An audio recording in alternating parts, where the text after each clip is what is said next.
Käes on suur ja tähtis päev. Meistrivõistlused Eesti ujumises 2010 alaga on tegeletud küll juba aastaid, aga eks ta otsib veel oma õiget nime. Täna on finaal. Finaali on jõudnud 4 vapraimat. Pingelistest poolfinaalidest rohkem edasi jõudnud ei ole. Suve läbi on toimunud tihe eelvõistluste sõel ja ega võistelda selle alal küll väga tihedalt ei kannatagi. Ago Pärnust. Isiklik rekord 5.35.14 on küll selgelt kõige nõrgem, aga tema sooritus poolfinaalis oli muljetavaldav.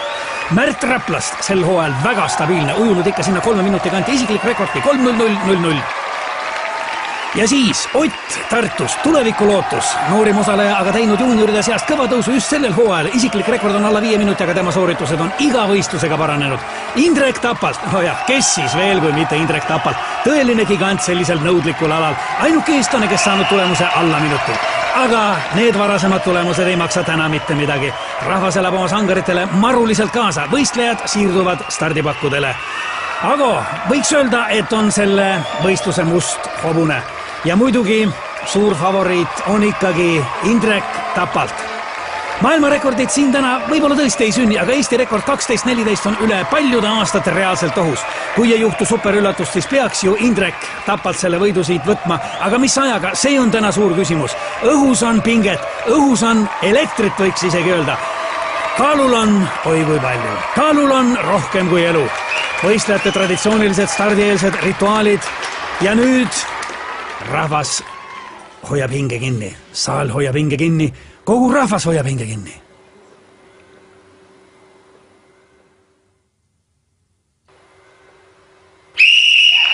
Stardisignaal on antud. Alanud on võistluse esimene etapp, mis kuulub selle ala juurde, Eesti ujumise juurde. Ära tuleb juua pool liitrit viina. Stiilipunkte siin koguda ei ole vaja. Tähtis on tempo ja ennekõike muidugi mahud ja veel kord mahud.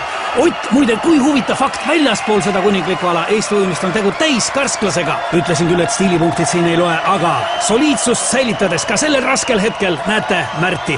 Ja siin, millises tempos liigub Ago. Happukurk, ainus lubatud abivahend. Kohtunikud on sellega hoolega üle vaadanud, et sinna ei oleks pistetud midagi, mis võiks võistlejaid aidata.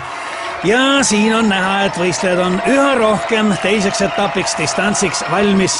Märt, Ago, raske, on raske, aga nüüd tuleb meeste tahtejõud mängu. Otil veel raskem, aga ka tema on distantsiks valmis. Mehed lähevad stardipukkidele, tuleb fikseerida stardiasend ja see on võistluse üks raskemaid momente.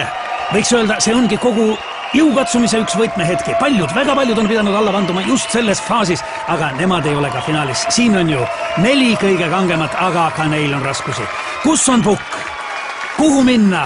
Ei ole kätes seda jõudu, ei ole jalgadeski. Aga tuleb minna.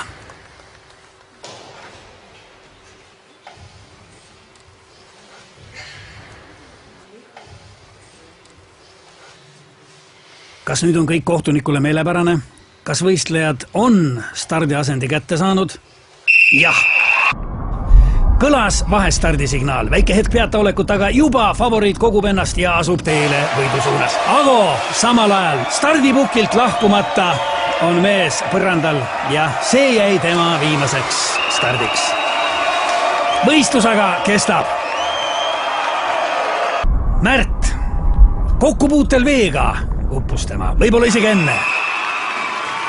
Indrek, suurmeister on startinud väga võimsalt, tõsi küll, suund ei ole päris see, mis ta olema peaks, aga see ei kahanda tema soorituse väärtust, soorituses ära. Taamal on näha, et üllatuslikult on rajal veel Ott Tartust, kes ujub koera, aga kuidas? Samal ajal publik elab kaasa ja mida me näeme? Indrekul on ilmselgeid raskusi ja ruudulik kohtuniku käes näitab võistluse enneaegset lõppu. Ott on võitnud, on uus meister puhtalt sellega, et pidas lõpuni vastu. Rahvas on hullumas, ei ole kedagi, keda see draama ei jätaks ükskõikseks. Milline üllatus, millised emotsioonid, siin ei ole vaja enam ennast tagasi hoida ja Ott paneb hinge alla veel pool liitrit viina, see on juba traditsiooniline võiduviin ja mida teeb Ott, kuhu läheb Ott? Veel võimas ja uue meistri väärline võidukarje. Milline ootamatu pööre tänastes sündmustes. Ott tormab välja, külma kätte, lumme, ei, autosse. No kuhu nüüd Ott, kuhu ometi? Aga mida teeb Ott? Ott näitab, et suudab veel kiirendadagi liikudes ainult temale, ainult Otile Tartust. Mõistetavalt trajektoori läks igaühel ole oma tee, aga niisiis nüüd. Jah, see on lõpp. Vapustav võistlus. Ott saab meistritiitli ja postuumselt ka Eesti ujumise kuulsuste halli. Teised mehed tulemust kirja ei saanud.